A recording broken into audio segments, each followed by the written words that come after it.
నేను మా అన్నయ్య గురించి మాట్లాడుతున్నానండి. మా అన్నయ్య చనిపోయింది. ఆయనకి 17 సంవత్సరాలు, చిన్న అక్కాయికి 14 సంవత్సరాలు. 14 సంవత్సరాలు అక్కాయి పెళ్ళయి 12 సంవత్సరాలు పెళ్ళైపోయింది. 14 సంవత్సరాలు అంటే 13 సంవత్సరాల గర్భిణితో ఉంది. లాస్ట్లో 14 సంవత్సరాలు వచ్చేసరికి అమ్మ ప్రసవించింది.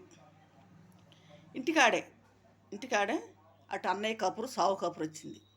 ఇటు అక్కాయి మరి ప్రసవిస్తుంది.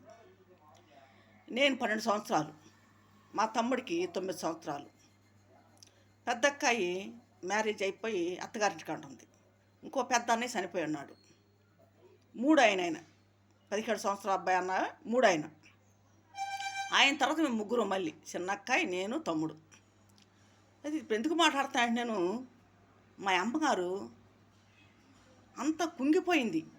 అటు కొడుకు సావు ఒకటి, ఇటు కూతురు ప్రసవిస్తాం. హాస్పిటల్ లేదు, ఇంటికాడే. నైట్ పూట జోరు వాన, అట్ల తద్ది పండగ. ఆ రోజు అట్ల తద్ది పండగ. నైట్ అంతా వర్షం పడుతుంది. ఇది నైట్ పూట వచ్చిన కపురు, ఇది సావు కపురు. కానీ మక్కాయి ప్రసవించటం కానీ నైట్ పూట జరిగింది, పొగలు కాదు. నైట్ పూట పొద్దుపోయా జరిగింది. అటు అన్నయ్య దగ్గరికి వెళ్ళాలా, ఇటు కూతురు దగ్గర ఉండాలా. మా అమ్మగారు రెండు అందాల ఆమె దిగులతో బాధతో కుంగిపోయింది. నేను అమ్మ కలిసి అన్నయ్య దగ్గరికి వెళ్ళాం. అక్కయ్య దగ్గర పెద్ద అక్కయ్య పక్కింటామా అక్కయ్య దగ్గర ఉన్నారు. కాన్పు చాలా కష్టమైపోయింది ఆమెకి. హాస్పిటల్ తీసుకెళ్ళా ఇంట్లోనే. ఆ గుంపు నీళ్ళే ముందు పడిపోయినాయి. కాన్పు కష్టమైపోయింది. ఇంక ఇంటికాడే ఇట్టకట్ట కాన్పు చేశారు. మగపిల్లాడు పుట్టాడు. మగపిల్లాడు పుట్టి పేగు మెడలో వేసుకొని పుట్టాడు. మెడలో పేగు వేసుకొని పుట్టాడు. అది మేనమాంసం చూడకూడదు అంటారు.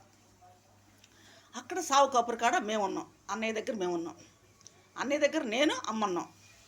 అయితే ఈ కబురు ఏరే వాళ్ళు మా అన్నయ్యకి చెప్పారు. అరే, నీకు మేనల్లుడు పుట్టాడరా, అరే ప్రకాశి, నీకు మేనల్లుడు పుట్టాడరా, నీ చెల్లి ప్రసవించింది, మగపిల్లాడరా, నీకు మేనల్లుడురా అని చెప్పి అన్నాడు. ఇక ఆ మాట విన్నాడు, ప్రాణం పోయింది. ఇంకా ఎందుకంటే ఇది కబ్జాదారులు చేసిన పని. కబ్జాదారులు తీసుకెళ్ళి అన్నయ్యని ఈ భూముల కోసం చంపేశారు. ఈడు బతుకుతాడని చెప్పి మేము హాస్పిటల్కి వేసుకెళ్ళాం. బెజవాడ బెంజీ సెంటర్ కాడికి తీసుకెళ్ళాం. అక్కడ తీసుకెళ్తే ఇక్కడ లోపల తీసుకెళ్ళిపోమన్నారు. పెబ్బడి హాస్పిటల్ తీసుకెళ్తే విజయవాడ రైల్వే స్టేషన్ దగ్గర గవర్నమెంట్ హాస్పిటల్ తీసుకెళ్ళాం. అక్కడ తీసుకెళ్ళాక వాళ్ళు ఆ స్లైలింగ్ అట్లా అని 5 చేశారు ఆ పని. వాడిని బ్యాందీలోనో సారానో ముందు కలిపేసి వాడికి ఇచ్చేసి చచ్చిపట్టాకి ఇచ్చారు. అయితే ఇంకా అక్కడ మాకు సైగ చేస్తున్నాడు. 5 అయినా సైగ చేస్తున్నాడు మాకు. మా అమ్మ అర్థం చేసుకోలేకపోతుంది. నేను చూస్తున్నా మా అన్నయ్యకి మాట లేదు, నోటు మాట పడిపోయింది, చెప్పలేకపోతున్నాడు. 5 చూపిస్తున్నాడు, 5 ఏళ్ళు చూపిస్తున్నాడు. 5 చేశారని. మాకు కబురు కూడా ఒక అమ్మాయి వచ్చి, ప్రకాశ్ మామకి ఇలా జరిగింది, మీరు రాండి అని చెప్పేసి సీతానగరం హై స్కూల్ దగ్గర పడేశారు. కృష్ణానదిలో తీసుకెళ్ళి ముంచేసి వాడిని తీసుకొచ్చి హై స్కూల్ దగ్గర పడేశారు. అన్నయ్యని పడేసి 5 బ్యాందీలు తాగి, సిగరెట్లు తాగి, సీసాలు, బ్యాందీ సీసాలు, సిగరెట్లు ఆడ పడేసి వెళ్ళిపోయారు. 5 వెళ్ళిపోయారు. వెళ్ళిపోయి ఒక అమ్మాయితో కబురు పెట్టారు మాకు. ఆ అమ్మాయి వచ్చి కబురు పెట్టింది. మేము వెళ్ళి చూస్తే నోటు మాట్లేదు, తన్నుకులు ఆడుతున్నాడు. రోడ్డు మీద పడి తన్నుకులు ఆడుతున్నాడు. అప్పటికి వాళ్ళు ఏం చేశారు, బిల్లేడు తోటి 2 ఘాట్లు పెట్టారు ముఖం మీద. జోరు వర్షం, పాము కలిసిందని చెప్పి పుకారు లేపారు మాతోటి. పాము కాదు, ఏం కాదు, వాళ్ళు చేసిన పని సాగు కొట్టారు సార్. ఈ కబ్జాదారులే ఏరే వాళ్ళని కిరాయి పెట్టించి చంపించేశారు భూముల కోసం. అయితే మా అమ్మగారు మేము అసలు ఎంత కుంగిపోతుంటే మా అమ్మ హాస్పిటల్ తీసుకెళ్ళాము. అర్ధరేతుల్లో చనిపోయాడు అన్నయ్య. శవాన్ని తీసుకొచ్చి ఇంటికి తీసుకొచ్చాం. ఇక్కడ ఏం ప్రసవించి బాలెంత జోరు వానలో పెట్టుకొని శవాన్ని పెట్టుకొని ఇంటి ముందు పక్క ఏడుస్తున్నాం. ఏం అప్పుడే ప్రసవించింది, ఆమె ఏడుస్తుంది. బాలంత ఏడుస్తుంది. అల్లాడిపోయాం మేము. అమ్మ బాలంత నువ్వు ఏడకూడదని అందరూ అంటున్నారు వచ్చిన వాళ్ళు. చూస్తే జనం చాలామంది వచ్చారు. తెల్లారిపాటికి చిన్నక్కాయకి ముఖం, కాళ్ళు, చేతులు అంతా వాచిపోయినాం ఏడిచి ఏడిచి. అంత ఏడిచాం మేము. ఎందుకంటే మాకు అన్నయ్య అంటే మాకు చాలా ఇష్టం. ప్రేమ కూడా వాడంటే చాలా ఇష్టం మాకు. అందరితో బాగుంటాడు. ఎవరికి ఏ అన్యాయం చేయలే వాడు. ఎవరితో కూడా వాడు గొడవలు పెట్టుకున్నాడు కాదు. కానీ వాడు గొడవలకు వస్తే ఊరుకునేవాడు కాదు. 10 మందికైనా సమాధానం చెప్పేవాడు. అసమంటోడు. వాడిని తీసుకెళ్ళి నమ్మకంగా పనిచేశారు. నేను ఎందుకు మాట్లాడుతానంటే ఇలాగా స్నేహాలు కూడా చేయకూడదు. స్నేహాలు కూడా నమ్మి ఎక్కడికి వెళ్ళకూడదు. ప్రాణాలే తెస్తారు. వాడు స్నేహాలు చేసే వాళ్ళకే ఒప్పు చెప్పారు కిరాయికి. ఎవరు? కబ్జాదారులు. వాళ్ళతో అయితే బాగుంటాడు వీడు, వాళ్ళు చెప్పాడు తింటాడు, ఎడకరమ్మంటే ఆడికి వెళ్తాడని చెప్పి వాళ్ళకి కుర్మాయించుకున్నారు. వాళ్ళని కుర్మాయించుకొని వాళ్ళకైతే వీడి మాట అంటాడు, ఎవరికి ఎంటరని చెప్పి వీళ్ళు కిరాయికి ఇచ్చి వాడిని చంపించారు. ఒక పక్క బాలింత, ఒక పక్క సావు. ఎంత యాతన పడ్డామంటే మేము చిన్నపిల్లలం. నేను 12 సంవత్సరాల పిల్లని, తమ్ముడు 9 సంవత్సరాల పిల్లోడు. మాకు ఎవరికైనా 3 సంవత్సరాల గ్యాపు. అక్కడికి వచ్చేసి ఇట్లా ఇంకా ఎంత మేము బాధపడ్డామంటే అంత బాధపడిపోయి మా అమ్మ కుంగిపోయి దిగిలి పెట్టుకొని, కొడుకు చనిపోయాడు, కూతురు చుట్టూ ఇంట్లో బాలింత, వాడు మేనమామ గండాన్ని పుట్టారని కొంతమంది అంటాం, కొంతమంది ఇటు మేనమాన గండాన్ని పుట్టాడు మేనమాన మింగేశారని కొంతమంది. ఈ తీసుకెళ్ళి సాగు కొట్టిన వాళ్ళు అడ్రస్ లేకుండా వెళ్ళిపోయారు. కానీ ఆ కుటుంబాన్ని బాధ పెట్టిన వాళ్ళు ఎవడూ బాగుపడలా. ఆ కుటుంబాన్ని ఎంత చిల్లకొల్లం చేశారో వాళ్ళ కుటుంబాలు కూడా అట్ట అయిపోయినాయి. వాళ్ళు బాగుపడిందే లేదు, వాళ్ళు అంతకంటే 2 అంతలు అనిపించారు. ఇది ఎందుకు అంటున్నానంటే ఈ మాట నేను స్వయాన జరిగింది చూశాను కాబట్టి, నా కళ్ళతో నేను చూశాను కాబట్టి నేను మాట్లాడగలుగుతున్నా. ఎవరైనా సరే ఉచితంగా వాళ్ళ జోలికి వెళ్ళకూడదు. ఒక కుటుంబాన్ని పాడు చేయకూడదు. ఒక కుటుంబాన్ని నాశనం చేయకూడదు. నాశనం చేస్తే మీరు బాగుపడేది ఏమీ లేదు దాంట్లో. అంతకు 2 అంతలు అనిపిస్తారు ఎవరైనా. అలాగే దేవుడు అనేవాడు ఉన్నాడు, భగవంతుడు ఉన్నాడు. మేము కుంగిపోయాం. బిడ్డను పాగొట్టుకుని మా అమ్మ ఎంతో బాధపడింది, అన్నతమ్మును పాగొట్టుకుని మేము ఎంతో బాధపడ్డాం. అంతకి 2 అంతలు అనిపించారు వాళ్ళు. అయినా వాళ్ళకి సిగ్గుంటలా బుద్ధి ఉంటలా. వాళ్ళు ఎంత దానికైనా దారుణంగా తగిస్తున్నారు. ఒక కఠిన హృదయాలు వాళ్ళవి. ఒక మనిషి జన్మ ఎత్తితే మనకి ఎలా ఉండాలంటే, ఒకళ్ళ జోలికి వెళ్తే మనకి ఏదైనా జరిగిద్దామో, మా బిడ్డలకి ఏమైనా జరిగిద్దామో అని చెప్పి ఆ భయం అనేది వాళ్ళకి లేదు. ఈ కుటుంబాన్ని నాశనం చేసే మనము అని సంతోషపడ్డారు. కానీ వాళ్ళ కుటుంబాలు అల్లకొల్లాలని చూసుకోవట్లా. అది ఆలోచిస్తున్న వాళ్ళు. నేను ఎందుకు చెప్తా అంటే ఇట్లాగా సామాసాలు కూడా పట్టి ఎవరు నమ్మి ఎక్కడికి వెళ్ళగాకండి ఎవరు కూడా. ఎందుకంటే ఒక్కోసారి చేతులే పేనాలు తీస్తారు. నమ్మకంగా తీసుకెళ్ళి నమ్మకం దోహం చేస్తారు. ఎవరు నమ్మి ఎక్కడికి కూడా వెళ్ళగాకండి. ఎవరైనా సరే, ఆడవాళ్ళైనా మగవాళ్ళైనా సరే, ఎవరైనా సరే. ఎందుకంటే ఏరే వాళ్ళు కూడా వాళ్ళ మీదకి నింద రాకూడదని ఏరే కిరాయి పెట్టని చేపిస్తారు వాళ్ళు. ఎంతకైనా తెగేస్తారు. ఇవాళ డబ్బు అంటే ఎవడికి తక్కువ లేదు. ప్రతి వాళ్ళు డబ్బు సంపాదిస్తున్నారు. వాళ్ళు డబ్బు ఎవరు లెక్క చేయట్లేదు కూడా. డబ్బు ఎరచెంపుతున్నారు, పేనాలు తీసేస్తున్నారు. మేము ఆస్తి పోగొట్టుకున్నాం, అన్నదమ్ముడిని పోగొట్టుకున్నాం, తల్లిని పోగొట్టుకున్నాం. ఏది లేకుండా వాళ్ళ రోడ్లు పాలైపోయాం. మేము అనాథలు అయిపోయాం. మేము దిక్కులేని వాళ్ళలాగా అయిపోయాం. కొంత అధికారులు కూడా మమ్మల్ని మోసం చేశారు. అయ్యా మా ఆస్తులు పోయినాయి, మమ్మల్ని అన్యాయం చేశారు, మరి కబ్జాదారులు భూములు ఆక్రమించారు, మాకు న్యాయం చేయండి అని చెప్పి మేము అధికారుల కాడికి వెళ్తే అధికారులు కూడా మమ్మల్ని మోసం చేశారు. ఏ అధికారి మమ్మల్ని పట్టించుకోలే, మాకు న్యాయం జరగల. భూమి కూడా 5 ఎకరాల 28 సెంట్లు భూమి. అంత భూమి అన్యాయంగా, అక్రంగా, దౌర్జన్యంగా కబ్జా చేసి ఒక రౌడీజంగా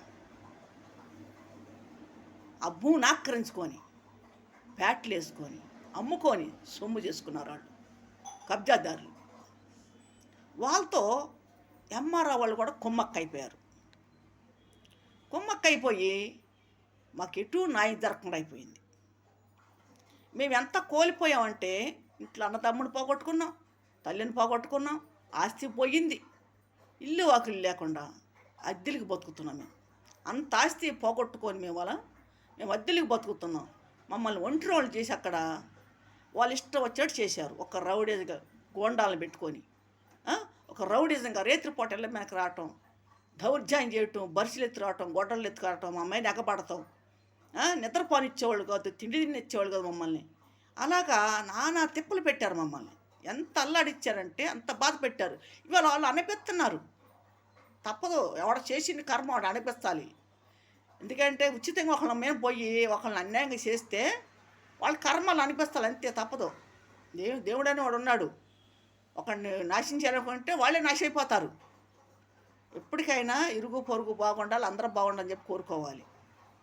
ఒకళ్ళని నాశనం చేస్తే మనకేమొచ్చింది? 2 అంతలు జరిగిద్ది మళ్ళీ ఇంట్లో. అది ఆలోచించుకోవాలి ఎవరైనా సరే. వాళ్ళని మేము అన్యాయం చేసాము, వాళ్ళ కాడ దౌర్జన్యం భూములు లాక్కున్నాం, స్థలాలు లాక్కున్నాం, మేము బాగుపడ్డామంటే కాదు. 2 అంతలు అనిపించాలి, ఒక కొంత కాదు, 2 అంతలు. దేవుడు అనేవాడు గొప్పవాడు. మరి నేను ఎక్కువ భూమి గురించి మాట్లాడుతూ ఉంటాను. మా కుటుంబాల్లో జరిగింది కూడా నేను మాట్లాడుతూ ఉంటాను. నాకు ఉంది కాబట్టి, నాకు తెలుసు కాబట్టి ఇవన్నీ చెప్పగలుగుతున్నా. మా కళ్ళ ముందే మన్నైపోతే నాకు ఎంత బాధగా ఉందంటే, మా అన్నదమ్ముడిని వయసుకు వచ్చినాడు 20 లోపు, 17 సంవత్సరాల వయసుడు, చేతికి వచ్చిన బిడ్డ పోగొట్టుకుంటే తల్లి ఎంత బాధపడిద్ది, ఎంత కుంగిపోయిద్ది. మా అమ్మ మనిషికి అలా వాడు సంవత్సరం దాకా మనిషి అవల. వాడు ఆలోచనతో, కొడుకు ఆలోచనతో, ఆ దిగులతోటి ఎంత మనోవేద పడిపోయి బాధపడిపోయింది. మరి ఆయన తర్వాత మేము 3 ఉన్నాం. మరి 3 చూడాలమ్మా, 3 సాకాలి, ఆమె చేతి పైన మేము బతకాలి. ఇంకెవరు మమ్మల్ని పోషించేవాళ్ళు లేరు. ఎంతో కష్టాలు పడి బాధలు పడి ఆమె ఎన్ని ఇబ్బందులు పడి, మరి భూమి వాడు పోయాడని భూమి కోసం మరి ఆమె ఎంత బాధ పెట్టారంటే, ఇంటి మనకు వచ్చి బరుసలు తీసుకొచ్చి గొట్టలు తీసుకొచ్చి, ఇంకేమండ నువ్వు ఇక్కడ ఉంటాకి లేదు, నువ్వు మాదిగా మండవు, నువ్వు వెళ్ళిపో, మా ఏరియాలో ఉంటాకి లేదు అని చెప్పి మా కళ్ళ ముందే మా అమ్మని బెదిరియటం. ఇల్లు తగలబెట్టారు, పూరిల్లు, తాటాకిల్లు, ఇల్లు తగలబెట్టేశారు. ఇంట్లోంచి టంగిపెట్లు, చెక్కపెట్లు పగలగొట్టి దాంట్లో పొలానికి సంబంధించిన కాగితాలు ఎత్తుకొని వెళ్ళిపోయారు. ఆమె బంగారం వెండి నూకేసి ఆమె చాలా ఇబ్బంది పెట్టారు. కట్టుబట్టలతో మేము బయటకు వచ్చాము ఇంట్లోంచి, కట్టుబట్టలతో. మున్సిపాలిటీ ఆఫీస్ వాళ్ళు వచ్చి వాళ్ళు ఎంక్వైరీ చేసి సర్వే చేసుకొని వెళ్ళారు. 500 ఇచ్చారు ఆ రోజున. ఇల్లు కాలిపోయిందంటే 500 ఇచ్చారు మున్సిపాలిటీ ఆఫీస్ వాళ్ళు వచ్చి. మరి ఈ రకంగా మమ్మల్ని ఏదిచ్చి బాధ పెట్టి చాలా ఇబ్బంది పెట్టారు వాళ్ళు. ఈ కబ్జాదారులు ఒకనాటి బాధ పెట్టలే మమ్మల్ని. ఎన్ని బాధలు పెట్టారంటే మా అమ్మ ఎంత నరకం చూపించారో మా అమ్మనికి. కొడుకుని చంపేసి, మరి ఆమె ఆస్తి అంతా నూకేసి, మళ్ళీ ఆమెను చంపేసి, మళ్ళీ ఆమె ఉన్న మిగతా బిడ్డల్ని బాధ పెడుతున్నారు.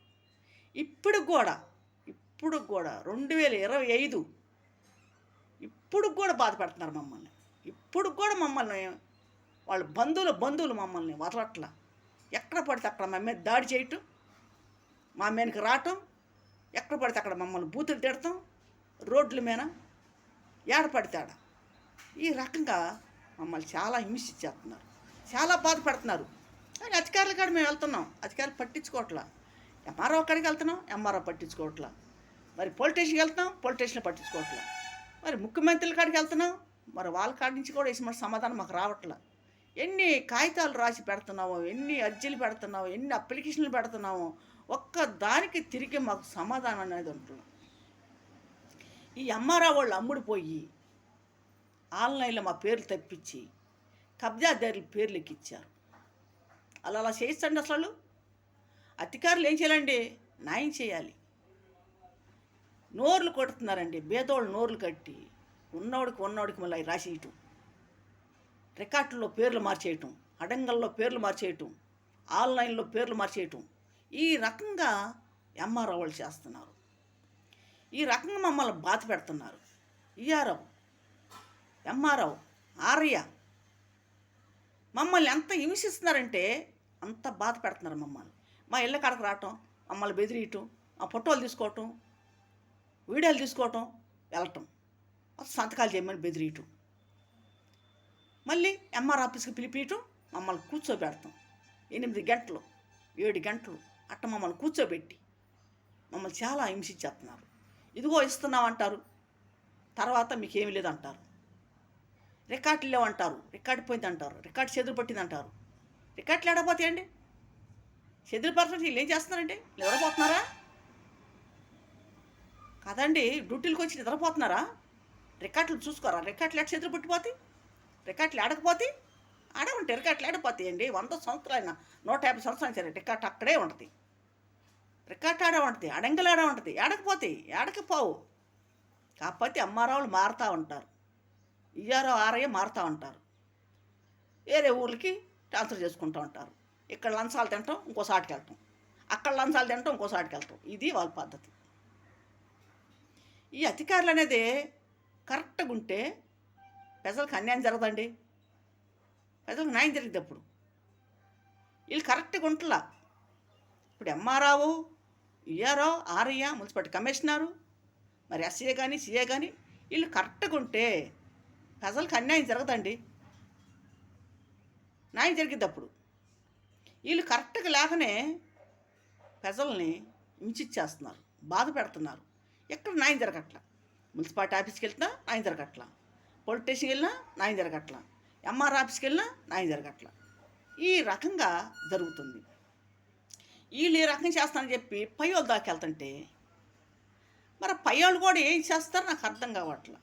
వాళ్ళకి ఇచ్చే అప్లికేషన్లు, మరి అర్జీలు మరి చూస్తున్నారా లేదా? మరి ఎందుకు పట్టించుకో